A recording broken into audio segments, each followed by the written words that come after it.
90 Miles from Needles, the Desert Protection Podcast, is made possible by listeners just like you.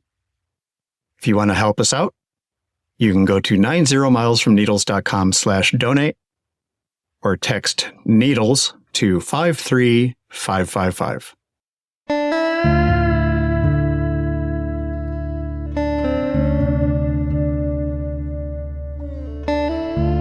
Think the deserts are barren wastelands? Think again. It's time for 90 Miles from Needles, the Desert Protection Podcast. Thank you, Joe, and welcome to 90 Miles from Needles, the Desert Protection Podcast. I'm your host, Chris Clarke, and this episode, I think, is fairly powerful. We're going to be talking about border politics and the reality on the ground. But before we get to that discussion, I wanted to remind you that speaking of the border, we are trying to get this podcast to El Paso, Texas, right across the Rio Grande/Rio Bravo from Juarez, Mexico, Juarez, Chihuahua, in the beautiful Chihuahuan Desert for the Chihuahuan Desert Fiesta on September 27 of this year. That's a Saturday at the El Paso Zoo and Botanic Gardens. The Fiesta is sponsored by the Chihuahuan Desert Education Coalition, among others. I'm really excited about getting there, and we have launched a fundraising campaign that is dedicated to getting the podcast out to El Paso, and we've had a pretty good response. We're a little bit more than halfway to our initial goal of $850. We may put a stretch goal in there if we make the $850. You can contribute by going to 90milesfromneedles.com/El Paso, all one word, and you can give the amount of your choice. And I know that I've already thanked some of the folks that gave to our Chihuahuan Desert Travel Fund in the last episode, but I'm going to thank everybody that's donated to that campaign, in particular because it's just a really important spot campaign for us. So starting with the first donor,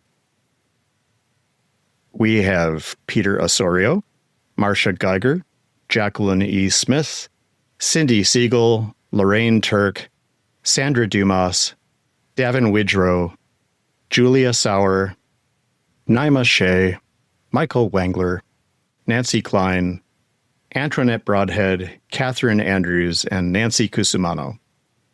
Y'all are awesome. It is inspiring to see how much people want to get this podcast to El Paso. You know, after trying to promote this thing in print and online and in a bunch of different ways, the most successful way of getting people interested and excited about 90 Miles from Needles is to talk to them in person. So we're going to do that. And we're also going to see what stories they have that they want shared outside of Texas and southern New Mexico. There's amazing work going on in that part of the Chihuahuan Desert. And bonus, since I'm going to be driving through Tucson on the way there and then on the way back, maybe we want to get an event together in Tucson 2 days beforehand or 2 days after. If you have ideas, let me know. Also, our 100th episode is approaching. We are in the process of setting up a public recording session for that episode, which means you'll be able to log into our virtual recording studio and watch what's going on. I have in mind getting some desert writers to read from their work, sort of a round-robin kind of thing. It should be fun. I am hoping to get a sampling of different desert writers with different styles. And once we get some of the details nailed down, which I'm pretty sure will be by next Friday, we will let you know the details. We're going to be charging admission to this thing, but it's going to be sliding scale based on your own capacity to pay. All of you that have been listening to the podcast and supporting it for the last few years are responsible for us having made it this close to 100 episodes. In the next 5 or 6 weeks, we'll make it to the 100th one, and we couldn't have done it without you. So thank you for that. We'll get talking about the border and the Sonoran Desert and migrants and the hardships that they face really quickly here. But on the way, we're going to stop at We Thump Joshua Tree Wilderness in southern Nevada, Clarke County, one of the best Joshua Tree forests remaining on Earth, for a little bit of nature recording by our friend Fred Bell. Let's listen.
In summer, walking becomes more difficult, at least during the day. When it's above 105 degrees here, unless you have prepared yourself physically, emotionally, and probably spiritually, a short routine walk can become an ordeal. An expedition, in the 19th century sense, in which it's not assumed everyone who embarks will be coming back. When it gets this hot, we walk our dogs at night, whether late in the evening after the pavement has had a chance to cool, or, if my wife is making the decisions, just before the sky starts to lighten in the morning. Night walking is a year-round pursuit, mind you. Going out without benefit of flashlight to navigate by star shadows is a worthwhile pastime any time of year. And in the winter, it's more likely that any randomly chosen walk time will fall at night anyway. There's just so much more of it then. So come with me. Venture out late, after 11 p.m. The day's heat has dwindled to a mere 89 degrees or so. It's almost bracing. The breeze refrigerates the sweat in the back of your shirt. On the southern horizon, just skimming the ridgeline, is a bright constellation that appears to have a sharp hook at the top. The Scorpion. The hill across the road hides the scorpion's striking tail, but not its heart. A bright red star that one might at first mistake for the planet Mars. It is not Mars, though. And we know that this not being Mars is ancient knowledge, because the ancient Greeks named it not Mars, or rival of Mars, Antares, Antares. The ancient celestial opponent of the god of war watches over the deserts to the south. Back in 2006, working on a border story for the magazine I edited back then, I walked along an imaginary line in that desert to the south. The air temperature was well in excess of the 115 degrees I'd seen a couple hours earlier on a thermometer hanging in the shade. I caught myself calculating the capacity of my water bottle out of nervous habit, despite several gallons in the air-conditioned truck 100 yards away.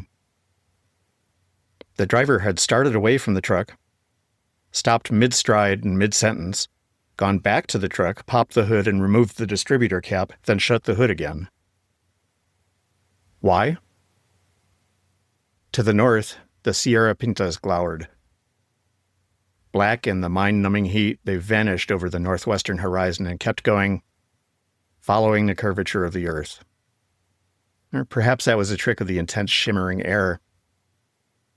North of the Sierra Pintas, I could just make out the south end of the Bryan Mountains through about 11 miles of overheated saguaros and ocotillos.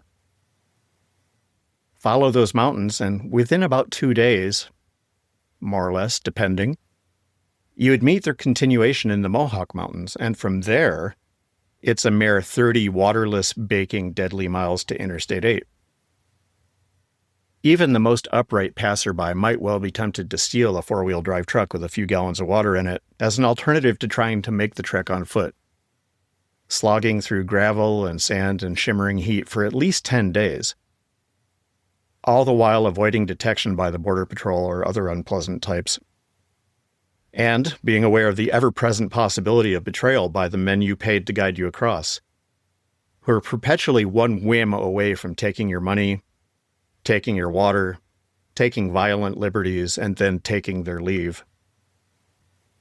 And going through all of this in the hope that once you reach the highway, you'll manage to get a ride into the city without being found out. And in the city, if you are phenomenally lucky, you then gain the chance to clear tables, or harvest cotton, or mow lawns in Phoenix, whose each square meter drinks each day 10 times the water it would have taken to save the lives of those you left behind you, collapsed and staring dully skyward in the Growler Valley. I stood there, almost 20 years ago, and imagined making that trek. Or, more accurately, tried to imagine it. And I felt unequal. I spent a minute or two desiring to meet the kind of person who could make that trek, until I remembered that I had met them in bars, and at stores, and restaurants, and at work and at parties. I had met them almost every single day of my life since the Clinton administration barricaded all the safer places to cross without documents. San Diego, El Paso, Nogales. In 1996, the Clinton administration started the American tradition of shunting teenagers and young mothers and children into the Sonoran Desert's hottest outback on the assumption that if enough of them died, few would follow. If that assumption bore fruit, it was entirely strange fruit in the Billie Holiday sense, and all that came after was merely intensification and elaboration.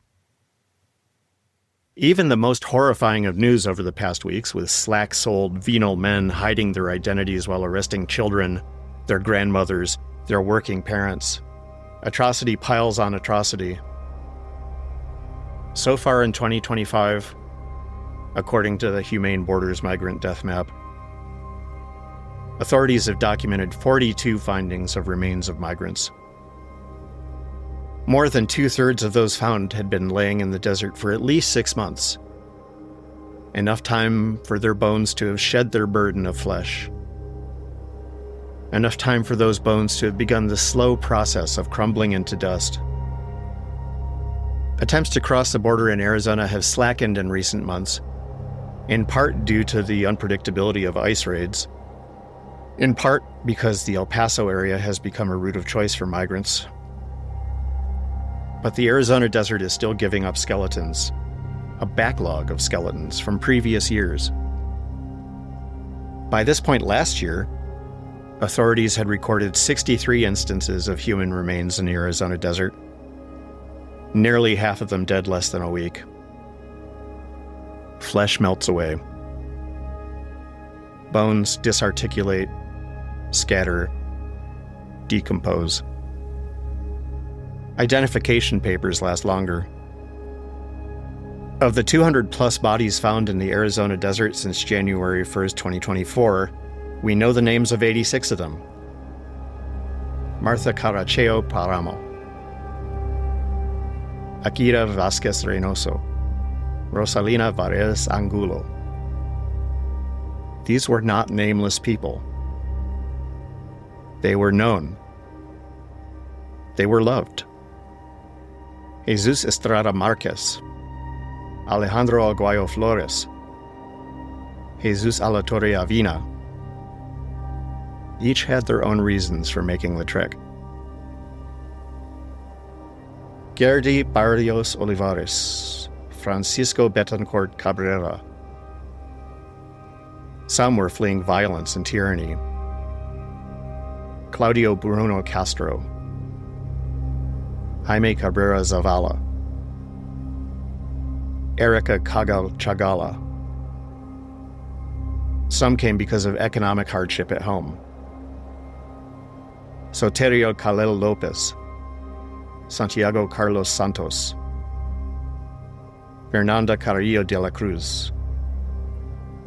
Some looked forward to joining loved ones in Phoenix, in Las Vegas, in Chicago. Arnaldo Castillo Canaca, Carlos Castillo Cortez, Cristian Cojon Castro.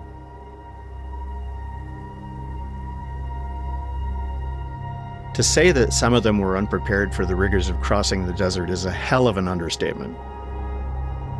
Last January, I pulled over to the side of the border road in Organ Pipe Cactus National Monument. A flash of red had caught my eye. It was a brightly colored children's fleece blanket, draped carefully atop a young saguaro, as though it was waiting for someone to grab it and toss it in the nearest washing machine. Nearby was what seemed an entire thrift store worth of clothing. A pinstripe dress shirt had clearly been taken care of extremely well, aside from its location at the moment. There were still creases in the sleeves. An athletic jacket that looked new. Thermal underwear and gym pants. It was 80 degrees despite the time of year. I imagined the migrants making it past the wall, looking northward across the Sonoran Desert, and jettisoning everything they suddenly deemed dispensable as they contemplated their next few days and the 60 or 70 miles to Interstate 8. 3 days later, 220 miles east and 3,000 feet higher in elevation, 22-year-old Gerdy Barrios Olivares would be found by the side of Route 80 at the south end of the Chiricahua Mountains. The medical examiner determined that he had likely died of hypothermia in the previous 24 hours. Prepare for too much heat, and the desert will quite happily go in the other direction to kill you. On that same day, 3 human skeletons were found in the remote reaches of the Cabeza Prieta National Wildlife Refuge. They still remain unidentified. Of the more than 200 souls whose mortal coils have been found in the last 18 months, we know the ages of 81 of them. Those ages average at 33 years and a few months. The oldest, 70-year-old Antonia Robledo Verdugo, was killed when the vehicle her coyote was driving flipped over near Arivaca. The youngest, Ana Reyes Camarillo, 17 years old, died of heat injury in late June of last year. She was 35 miles from Interstate 8 and just 17 miles from the town of Ajo. And with temperatures peaking at 111 degrees Fahrenheit in Ajo that week, both those destinations might as well have been on the moon.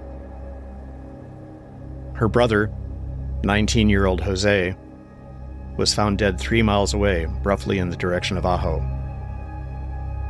They had hailed from the small pueblo of Malacate, near Alpatláhuac in the state of Veracruz, a verdant, ferny community clinging to the side of misty, conifer-clad mountains. How memories of that abundantly watered place must have plagued them both in their last hours. Aching and delirious as Antares watched helplessly from the sky in the direction of home and family. 2 days after the pair were found, a neighbor in nearby Manzanita, Veracruz, wrote this on Facebook in Spanish. Jose Miguel Reyes Camarillo, 19 years old, Ana Cristina Reyes Camarillo, 17 years old, from the community of Malacate, Alpatláhuac. Eternal rest.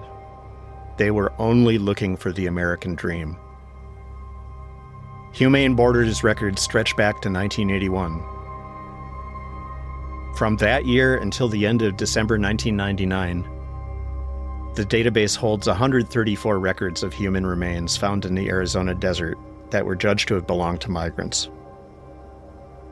Since January 1, 2000, 4,256 more bodies have been found there. A total of 4,390 dead who have actually been found in Arizona. Likely double that number as yet unfound. People who simply vanished. People who no one knows they need to look for. We regard graveyards as sacred land. Sites of slaughter and battle are hallowed ground. This Sonoran Desert has been sanctified by too many sacrifices. At some point, we will need to honor this landscape in appropriate fashion. Until that day, the heart of the scorpion bleeds over the southern deserts. The anti-war star stands witness to our war on the poor. We have looted the Americas for centuries. Quien siembra vejos, recoge tempestades.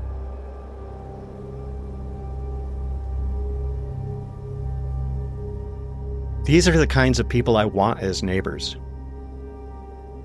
They have shown they can persevere. They have shown devotion to those they love. They have walked through the valley of the pale shadow of death and yet embraced joy. They should not have had to make that trek. The border is itself an atrocity, a meaningless abstract flag waved to stoke hate by people who have never been within 1,000 miles of the place. The border is a lynching rope, and we would do well to cut it down to cut it asunder, to relegate it to a receding, mortifying historical obsolescence. Let people escaping tyranny come here as they will. And let us rid this place of tyranny as well, as part of our usual obligation as hosts. Let people seeking opportunity come when that opportunity knocks. Let families separated not just by orange tyrants, but by decades of quiet warfare and endless miles of summer desert reunite as they wish. Let them go home for Christmas and weddings by assuring them that they'll be able to return safely afterward. Let the desert return to the wildlife, the visitors, the native people who've been tending it since long before James Gadsden drew a line in the sand and called it something real. Let Antares gaze down once more on a landscape of joy and peace. Let that shift happen, and soon. Let us, at long last, be neighbors.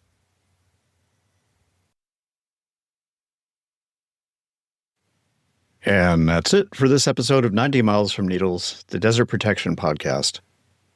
In addition to the wonderful folks I thanked earlier for donating to the Chihuahuan Desert Travel Fund, which is at 90milesfromneedles.com/El Paso, I also want to give a big shout out to Nancy Roth, who is a first-time donor to our general fund, our Desert Defenders Fund. And another shout out to Sandra Dumas, who, being an excellent friend, decided to give both to the Chihuahuan Desert Travel Fund and to the Desert Defenders General Fund. Thank you both. Thanks as well to Joe Jeffrey, our voiceover guy, and Martine Mancha, our podcast artwork creator, as well as Fred Bell, our nature sound recordist.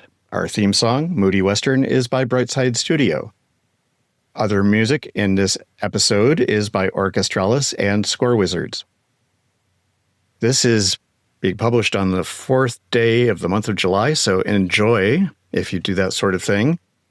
Be sure that your dogs and cats and ferrets and pot-bellied pigs are secure against the possibility of being terrified by fireworks, firecrackers, gunshots. Depending on where you live, you may have some of each of all of those. More dogs and cats go missing on July 4th or the weekend thereof than in any other similar span of time throughout the year. Makes me really glad that my pit bull has finally gone basically deaf. It's a hassle the rest of the time, but on the 4th of July, it is a blessing. This episode has got me very grateful for the people that make it through the Sonoran Desert and on through the gauntlet of Border Patrol checkpoints and ice raids and general MAGA Yahoo nonsense in order to become my neighbors and my friends. It occurred to me recently that if the migrants getting rounded up were the threat to society that the administration claims they are, wouldn't masked ICE agents rounding them up have come under fire at this point? Just somewhere? It's clear they are rounding up peaceful, nonviolent people who, yes, have broken a law by coming in without authorization, without the proper paperwork. Except for, of course, all the people getting rounded up that are doing everything legally, or who are American citizens, or enrolled members of Native American nations.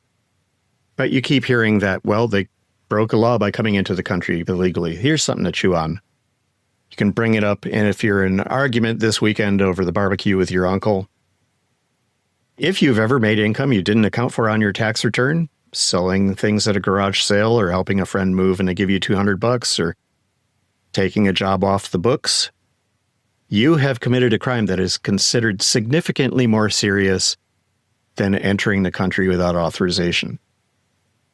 If you've ever decided to sail through a stoplight because you misjudged how long that yellow was going to last, you have committed a crime that is far more serious than entering the country without authorization. Just food for thought. Anyway, we're going to get away from my voice for the next couple episodes if all goes well. I mean, I will be here, but we'll have other people to talk to as well. Good interviews.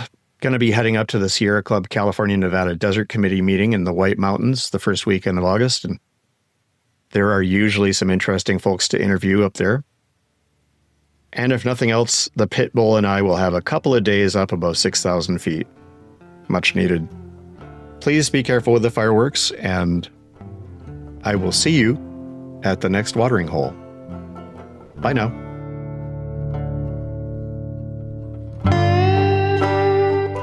"90 Miles from Needles" is a production of the Desert Advocacy Media Network.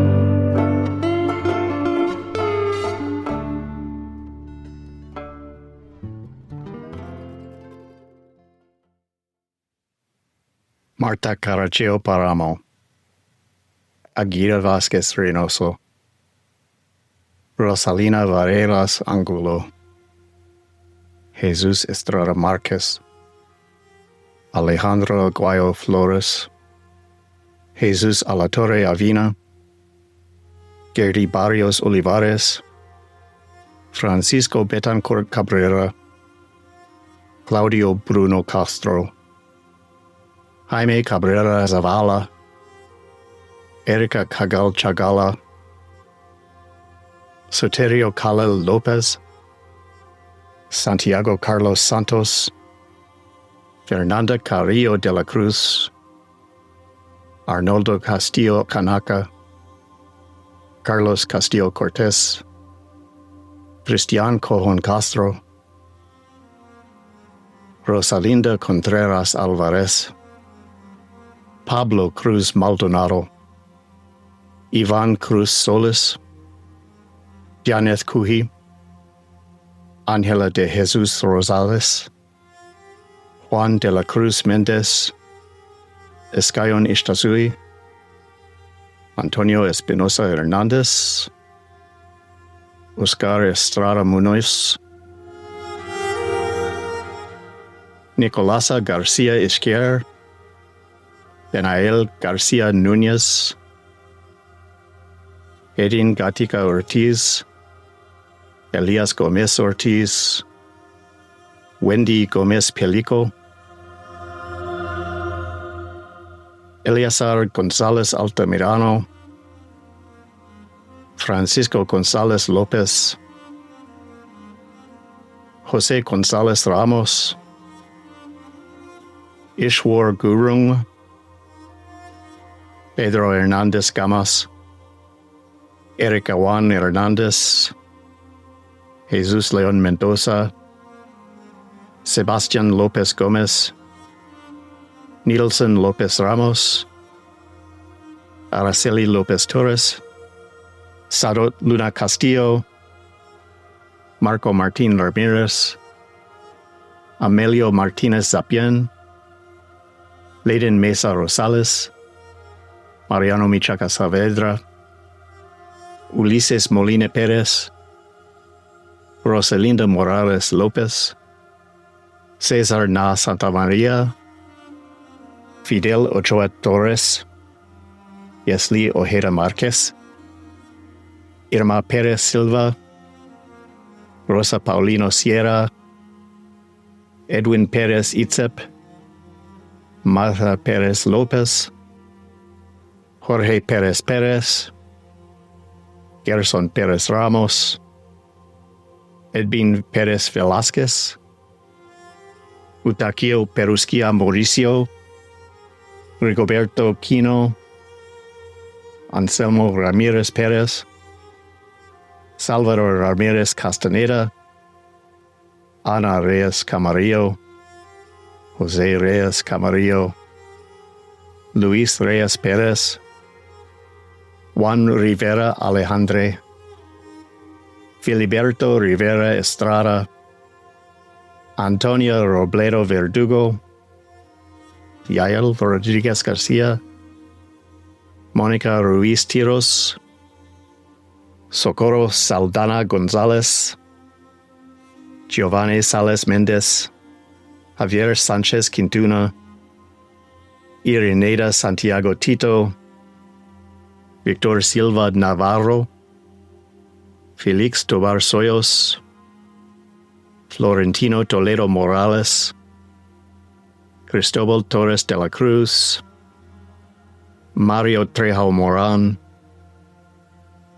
Gabriela Vaca Gómez, Ramiro Vargas Duran, Nilson Vela Lopez, Maribel Vidal Morales, Abdi Villagres Alvarado, Miguel Viruel Sanchez, Roni Shodcholom.